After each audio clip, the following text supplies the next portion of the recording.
After a surprising run to the playoffs, the Seahawks have been surprisingly aggressive in the early stages of free agency. What does Ringer writer Danny Kelly think of what Seattle's done so far? And what does he think they're going to do in the draft? We're going to find out with Danny as a special guest on our latest Locked On Seahawks. You are Locked On Seahawks, your daily Seattle Seahawks podcast. Part of the Locked On Podcast Network, your team every day.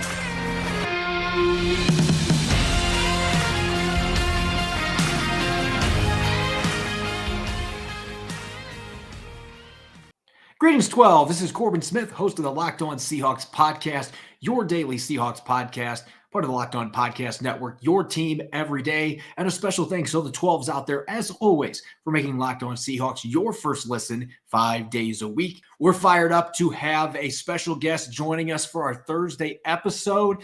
Previously was the king of field goals, now it's senior writer at The Ringer, also has a couple podcasts he's involved with as well with The Ringer. Danny Kelly joining the show. Welcome, Danny. I'm fired up to talk Seahawks with you, and it's been a long time coming. I know, me too, man. I'm super excited. So thank you again for having me on. I'm excited to talk Seahawks. I'm excited to talk Bijan Robinson, who the Seahawks are. We decided before the show are officially going to Seahawks are taking Bijan Robinson, so that's gonna be fun. We're going to have so many fans with pitchforks coming after us. I can just envision this. But we got to get to the first question here before we even get down the road to drafting a running back in the first round. Should Marshawn have gotten the ball at the goal line? Now, we're not going to go down that wormhole. Not going to go there. I've sat on the fence for a long time. I think they made the right play call. They were set up. I think they still should have ran it just once to try it. But I don't have like a huge sense of dread that they didn't do that. I think there's actually, based on the way the defense was, it was a fine decision. It just did not work out. Yeah, I still look back on it and think that was the right play call. I just don't know that I liked who it was to. Yeah. And I always wonder what would have happened if Jermaine Kearse would have done a little better job running his route there. Yeah. But we'll never know. And unfortunately, woulda, coulda, shoulda.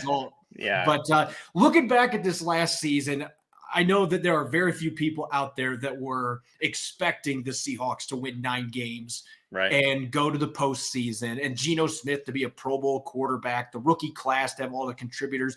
When you look back at this season, how shocked were you with the final result? And away from Geno, because everybody was stunned by that, but what was the biggest surprise to you in the development of that team becoming a playoff squad?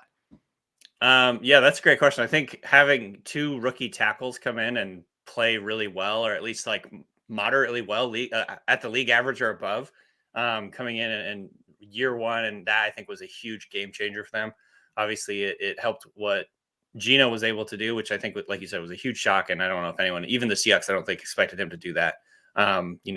Pete Carroll even talked about that, I think, at the combine. How he's like, look, we kind of strung him along on 1-year contracts here and there. And then they didn't even end up signing Geno until like late in the offseason. They were sort of, I think, planning on seeing what they could get out of Drew Lock, and then Geno just came back and absolutely like made the decision for them. So, but I think having, Charles Cross, having Abraham Lucas be able to step in and not only do well in pass protection, but help with the run game. Obviously, that helped a lot. Kenneth Walker was really good. But to me, just getting 2 starting tackles in the draft is like unheard of, and having those guys come in and start right away and be pretty good right away is also pretty unheard of. So I think that was a force multiplier for their offense, and something that you can't really count on in any given year. It's just sort of one of those things that worked out really, really well for them, and that made an instant massive impact on kind of like how good they could be. You look at this 2023 season, and this is really the interesting thing, is seeing where that group can go in year 2. Who is the player that you are most excited to see the leap that he can make going into that sophomore season? Ooh, that is a really interesting question. It's crazy because Tariq Woolen was another guy that came in and like gave them just massive surplus of value based on like where they got him. So like it would be fun to see where he ends up going in terms of year 2. And then this is a deep cut. Maybe this is like not where you're trying to go, but like I still think the Seahawks need a third receiver. Like they need someone to step up. And so like a guy like Derek Young, who I think flashed at times during the rookie season, and obviously has the physical talent, the athleticism, the movement skills. He was pretty good as a blocker for them.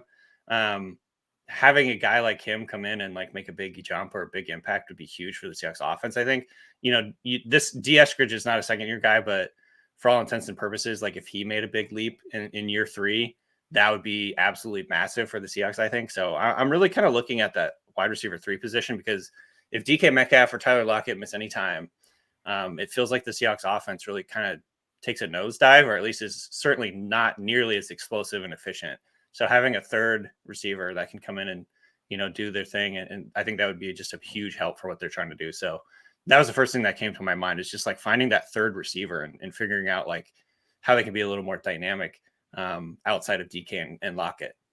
It feels like that's been one of their quests that they've been on for like 4 or 5 years, trying to find that efficient number 3. And I thought Marquise Goodwin at times last year checked off that box, but then he's an older player. He's had injury issues and it recurred again last year. I'm with you. Drake Young actually would be my candidate to make that big jump, just because he's such an intelligent guy too. I mean, he's got an engineering degree.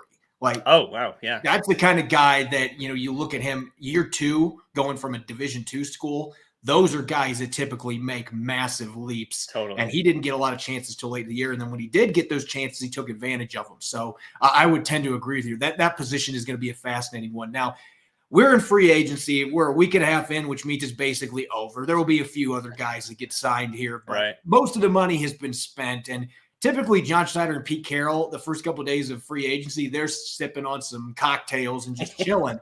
But that was not how it went this year. Were you surprised to see John Schneider, of all people, go out day 1 and throw $52 million at Dre'Mont Jones? Obviously, that was a big need for him, but I think so. I don't know. Maybe it was you that wrote this, but I think I saw that it was the most money they've spent on an outside free agent since they've been here, in terms of I think guaranteed money or something like that, which is holy cow, that really is a statement move, like you were saying. But I think it is a smart one based on multiple factors. Number one, he's still pretty young, which is a big part of, I think, why they were willing to give him so much guaranteed money and all that. He's still, in theory, a ascending player. I want to say I saw that outside of the elite interior defensive lineman in the NFL, he was right sort of a tier below in terms of total pressures and pressure rate from the interior. Everybody that's had more pressures and higher pressure rate than him, according to PFF, was what you would consider one of the elite defensive tackles. So I think it's right there just below in terms of, his production and he did that in total pressures. He did that in 13 games too. So he has, I think there's some meat on the bone there. So getting a little bit more interior pressure. I haven't studied him in particular in terms of his run defense, but it sounds like the numbers are pretty solid for how he was as a run defender. And so, I think the big priority in the offseason has to be upgrading that defensive line, because their defense was a huge liability. And I think they could have won more games if they could just make a few more stops on defense, and they just couldn't do it. There was a 2 or 3 game or 4, maybe 4 games in the middle of the season where their defense played really well. But outside of that, it was one of the worst defenses in the NFL. And so they can't just rely on the draft for that. I think making a splash move like that, it was something that they needed to do, and they had some space to do it. And so Dre'Mont Jones was probably the best available interior defensive lineman for what they were looking for specifically. So I thought that was a great signing. Getting Jaron Reed back, I think, is, a low-key kind of solid signing too, kind of establish the interior defensive line, and then they can do whatever the hell they want in the draft. They're not beholden to trying to take, whoever, a defensive tackle in the first round. They don't have to do that if they don't want to.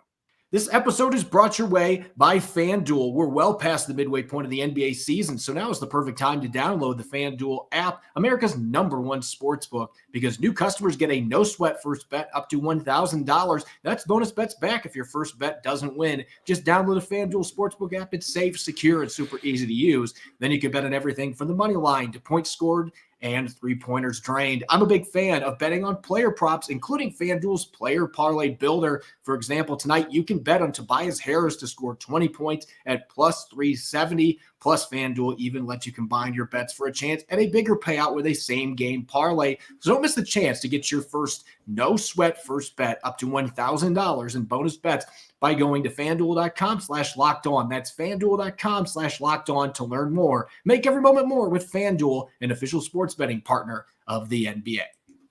You sound like you're a little more positive now. I like the additions that they've made here, and I still think Jaron Reed can get the job done. And him coming back to Seattle, working with Clint Hurt and company again, I think that's going to work out. But then you look at the rest of the depth chart right now. Miles Adams is the third most experienced player that they have in the defensive tackle group. Brian Monet is the only nose they have, and we don't know if he's going to be able to play this year, right, with the knee injury he had. And then you've got a couple practice squad guys below that have never played in a game. So, yeah, you've made these nice additions that could be starters, but you've got so many questions. I guess for me, with Al Woods getting cut a couple of days ago, part of me is wondering, like, what the hell is John Schneider doing? Like, I'm sure there are some plans there, but at the same time, there's not a lot of cap space, and they don't have a lot of options to try to open up cap space either. Yeah, and I think this is one of those situations where, you just have to wait I think they have to wait and see how the offseason kind of goes. Like, number one, they have the draft coming up. I think obviously they'll like try and fill out the roster doing like the rookie camps and the offseason training camps where they sign different guys and sort of like have that list of players that they like want to try and see how they fit with everything.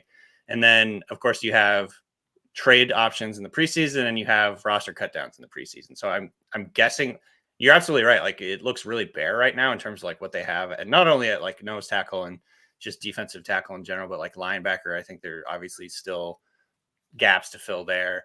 And so I think there's still big question marks with like Jamal Adams and like whether he's going to be ready to play. So there's definitely a lot of question marks on the defense that they're still going to have to address, but we are still pretty early in the process, I think, and they're going to like try and like work all those different scenarios and try and figure that out. So, the other option is too, like, they just trade back out of the first pick that they have and just like pick like 12 times. You know what I mean? Like, this is probably like John Schneider's dream. It's just like trade back a few times and amass like 12 or 13 picks and try and fill the roster out that way a little bit. I'm kind of picturing John Schneider with this draft where it doesn't seem like there's as many like superstar guys at the top, but it's an extremely deep class at positions that they need.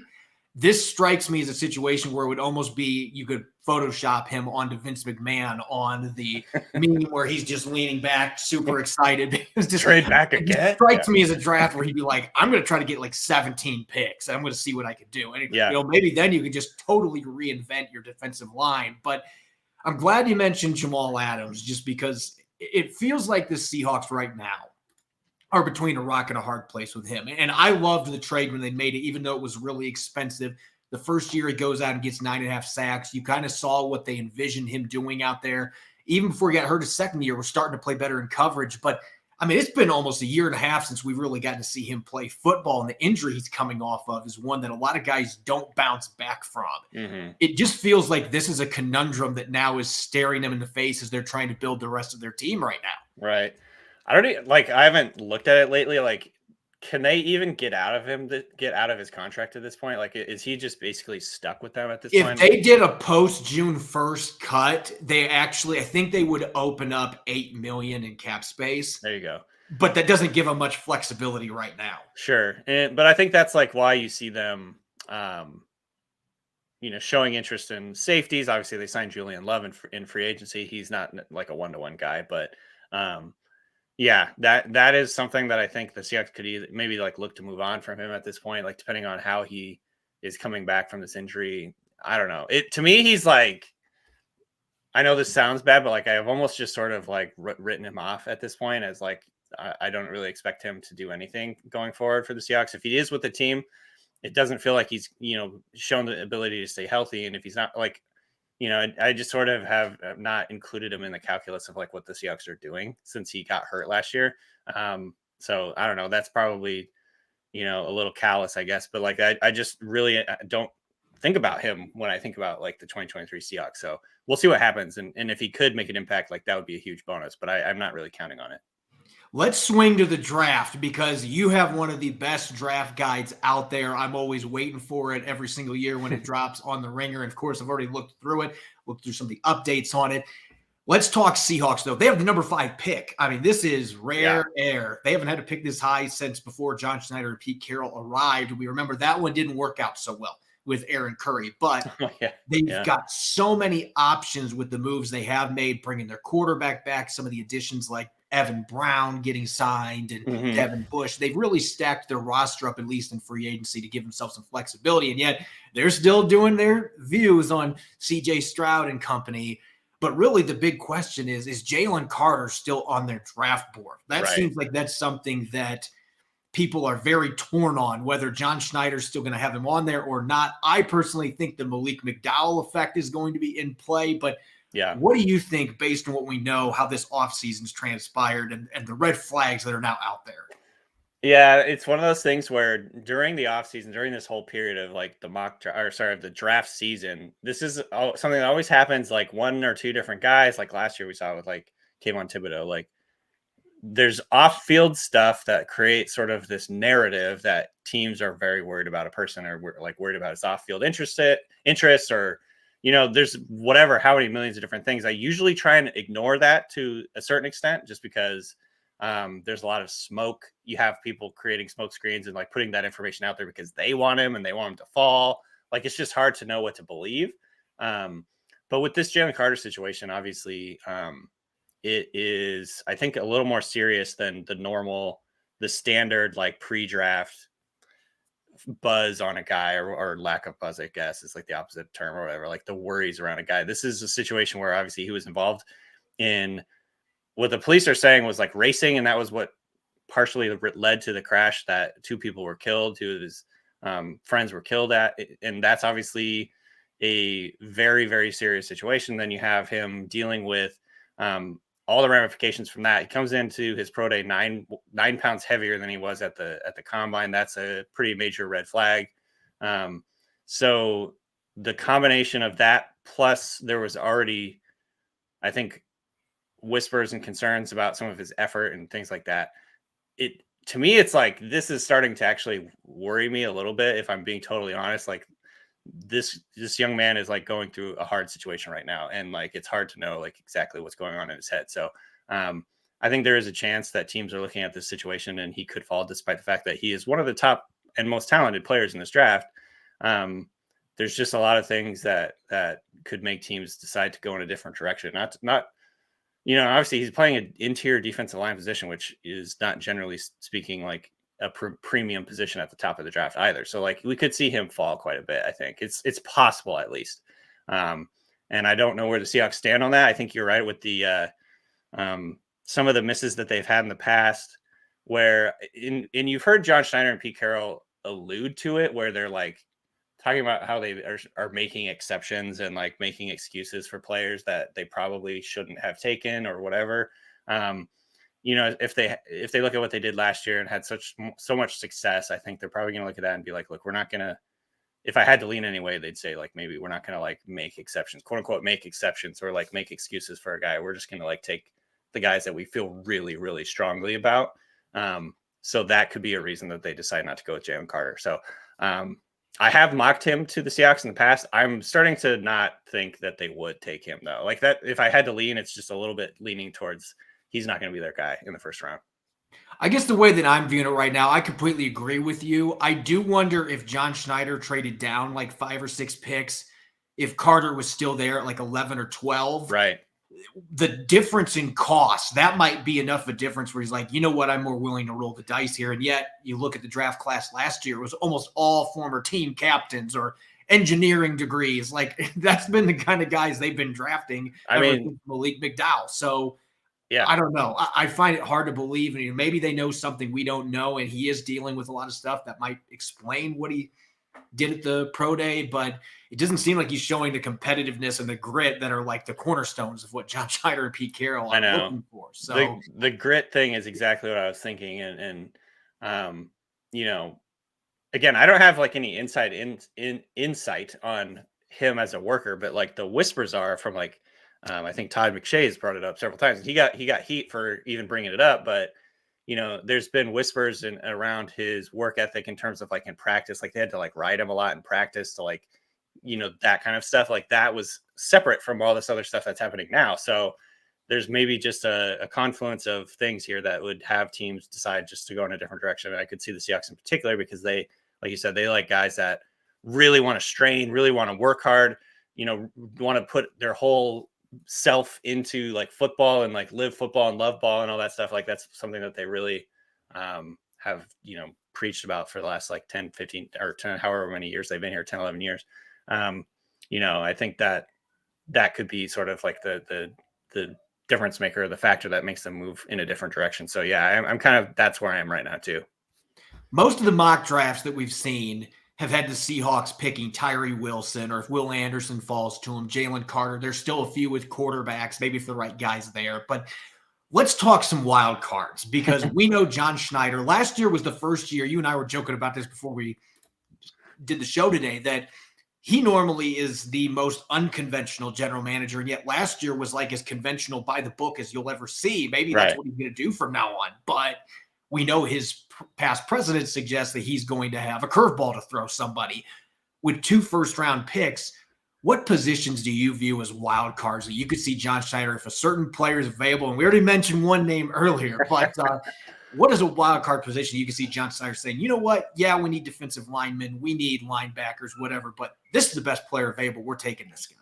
Yeah, I think a couple names come to mind for me. Like number 5 is that's like a spot where you like have to get it right. And like I think like the polar opposite of what we were talking about with like Jalen Carter, like the concerns over character and work ethic and everything are like exactly what Nolan Smith out of Georgia has in spades. Like his reputation is basically like he is the hardest working guy. He's like an amazing leader. He's like this glue guy on this team. Yeah.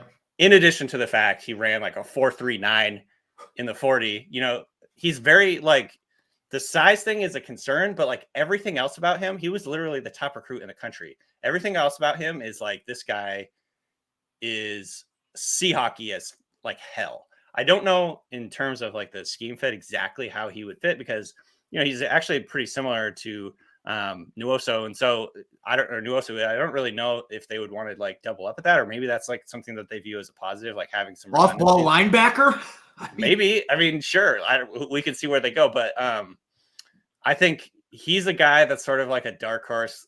Not anyone is talking about him as a top 5 prospect, but like I could see the Seahawks taking him and like feeling fine about it, or like we mentioned earlier, like trading back a few spots and then taking him at like 10 or 11 or something like that. Because that's like similar to what they did with Bruce Irvin a couple of years ago. It's like this guy was the most athletic pass rusher. He was playing in a weird scheme and like didn't really have the opportunity, and they traded back and then took Bruce. But they had talked about how they like would have taken him however early it was. I can't remember exactly where they traded back from, but yeah, like I could see him being sort of like a dark horse guy that they really like and want to have be, they'd be willing to take him that high. The other, I think, dark horse thing that we should talk about that I think Seahawks fans immediately dismiss every time it's brought up is a corner at number 5. Because famously the Seahawks haven't taken a corner before like the pick 90 or something like that, and 10, 11 drafts. And how many drafts is it now? Is it 10 or 11? This will be the 14th, actually. 14th? Good God. We're getting old. I mean, I'm already bald, so I don't have to worry about feeling old, but that makes me feel old. I'm with you on, honestly. 14th draft. So in 14 drafts, they've never taken a corner before pick 90. But I don't think that means they're like, as a rule, against it. I think it's just like how it's kind of worked out. And honestly, they don't pick that high anyway, usually. And so a guy like Christian Gonzalez kind of stands out to me, like freakishly athletic, really long, really physical. He could be a guy that they potentially consider there. So I think that if we're talking about like surprises, I think, like Tyree Wilson is sort of the chalk pick at this point, and Jalen Carter's up there too, or trade back, but like maybe like a undersized edge like Nolan Smith or a corner or something like that, I think would be something that is I'm not putting it past the Seahawks for doing something wild like that. Yeah, and we know at number 20 that the entire cabinet is open once you get to that point in the first round, because you're past the blue chip players. Well, most of them, unless you are like me and maybe you and your subscriber. Well, running backs can matter. I don't know. I'm really intrigued by the idea of Ken Walker III and Bijan Robinson being in the same backfield. That would be a pretty absurdly ridiculous backfield. I think here's how I look at it, and here's how, like, from talking to people at the combine and trying to get the temperature on like what the Seahawks were thinking. Like the reason I think the reason the Seahawks did so well or think they did so well last year wasn't necessarily that they stuck to the premium positions. It was just that they took the higher graded players on their Yep. board. Like, we're not trying to like, oh, like, we're sitting there at X pick and we need a linebacker or something like that, or whatever. So we need to like reach on this guy, even though we have like 12 other players ahead of him in our grading. Like, we need to fill this spot. We need to have somebody come in and start. So we need to pick this guy. Instead of doing that, they were like, this is our highest graded player. We're just going to sit here and take him and hope it works out. Having that depth is going to be good in the long run. I think that's why they took, I think that John Schneider, I think, mentioned specifically, that's like why they took Abe Lucas in the third round. It's like he was their highest graded player, even though, they already took a tackle. They took another one. They took a couple of corners, just, and it worked out that it was the premium positions. And so maybe that like looks good. Like they're getting back to like the analytical part of it, where we want to take like tackles and edge rushers early and like not take a running back. For crying out loud, don't take a running back in the first round. However, long way of saying it is, if they're sitting there at 20 and Bijan Robinson has a top 5 grade on their board and no one else at that point, which I think is actually very realistic, that no one else would come close to the type of grade that Bijan Robinson would have there at 20. I could see a scenario where they just take him because he's a really, really good runner. He's a really dynamic runner. He's an explosive runner. He can factor into the passing game. And I think they could talk themselves into it. Now, obviously, Pete Carroll could definitely talk himself into it. I mean, and like, obviously Seahawks Twitter would destroy itself from within, but it would be very fun to watch him play football. I'll put it that way. Like I would be very excited to watch him on Sundays. I'll put it that way. I don't think it would be necessarily the I still subscribe to there's an opportunity cost when you're taking running backs that early, but at the same time, there's a pretty major opportunity cost. But this is also a type of in any given football game, you're handing the football to like a running back like 15, 20 times, however many times. Like, don't you want to get the absolute freaking most out of those carries? Yeah. Don't you want to have the ability to create explosive plays? Like, I can see it from the football guy point of view. You know what I mean? Like we don't want to hand the football to some jag that we got in the 5th round 20 times a game. We want to hand it to this guy who's a freak athlete who can like make guys miss and like take it to the house. That's from their point of view. I can actually kind of understand that, even though, obviously teams find running backs everywhere. And so, I think that there's definitely a strong argument that it's a huge waste of a first round pick. But, if they have him for 4 years, they use the 5th-year option. You got a really cost controlled elite running back in theory. Yeah, I could see the Seahawks doing it. And that's what I did in my mock draft. I didn't actually get a lot of like pushback. I was kind of surprised. I thought people would be more, upset with me. So we'll see how I've seen a lot of people, a lot of our listeners have been commenting saying they want Bijan Robinson. So apparently maybe Seahawks Twitter is going off the deep end right now. Seahawks Twitter's been like running back pilled. I think, we'll see how this all goes. Maybe they'll actually like it, but man, maybe with what Ken Walker did last year, they're like, I guess we can accept it. But this has been an absolute blast. One last question real quick, just because we know how much success John Schneider has had on day 3 getting players. And a lot of times he's been able to offset the LJ Collier picks where they have tried to force picking somebody for a need with picking good players on day 3. Who are a couple Seahawks players that jump out to you that might be available on day 3 that John Schneider would be wise to go after? Oh, that's a good question. So if we're sticking at the running back position, more realistically, the Seahawks take a day 3 running back, I think, than like a round 1 running back is probably more likely. A couple guys I think really fit what they're wanting to do. Roschon Johnson out of Texas, I really like. It is a potential like 4th rounder type pick. He reminded me almost exactly in terms of style as Chris Carson. And then I looked it up and they had like eerily similar, like not only like college stats, because they both were sort of backups to, they were not like even starters on our team, but eerily similar athletic traits, like pretty much down to everything except for the revert was not quite the same. So he's a guy that I think would be really interesting. I think there's a ton of potential day 3 receivers that I think are really interesting. Guy like Michael Wilson from Stanford. I could see the Seahawks absolutely freaking loving this guy. He was hurt for huge chunks of his college career, which is obviously a huge red flag, but athletically, he's really, really quick. He kind of actually he's not the same size. He's a lot bigger, but like he kind of reminds me of Doug Baldwin just because he's super, super quick off the line. He has an ability to shake a guy with like his first 2 steps. He can, the term that I heard recently that I love is like he can beat a guy off the dribble. He's like just so quick with the first couple steps to get into his route and make things happen. That's like kind of like Doug Baldwin, how he was like really into like basketball in his route running, basketball moves in his route running. So I think that's a guy that the Seahawks fans should certainly circle as like a day 2 guy, probably 4th round, 5th round, just because he didn't really do anything in college, but he blew up the Senior Bowl. He's really good at the Senior Bowl. I think he's tested really well. And he's, from a character standpoint, everything I know about him is that he's just gritty as hell. Like he's just the most gritty guy. Obviously, going to Stanford, he's very smart as well. So he's another guy that kind of keep in mind. Puka Nacua from BYU, Parker Washington, Penn State. There's probably like 15 or 20 receivers I'd be pretty excited about. So it's a year that starts with 2-0, right? I mean, all the 7-on-7 and stuff. Yeah. There's a couple of tight ends if they really wanted to go that route. There's quite a few defensive tackles that could be interesting. I think they showed some interest in Carl Brooks from Bowling Green, who played edge. He played edge in college, even though he's like 300 pounds, but he's like really athletic. He could be a type of guy that could bump inside and be an interior rusher. I think actually this class kind of lines up outside of like linebacker, which I'm not quite sure about. There's a couple guys. The Dian Henley from Wazoo is, I think, on the Seahawks fans' radar right now, which would be a really good pick for them, I think. But outside of that, there's like 100 corners, there's 100 receivers, there's 100 running backs, and there's 100 edge guys that I would like be pretty intrigued with. So like that depth, I think in like the 2nd, 3rd, 4th, 5th round, you can find guys that are going to contribute, I think, early on and like at least play like a role. They might not be superstars, but they could play a role on a team.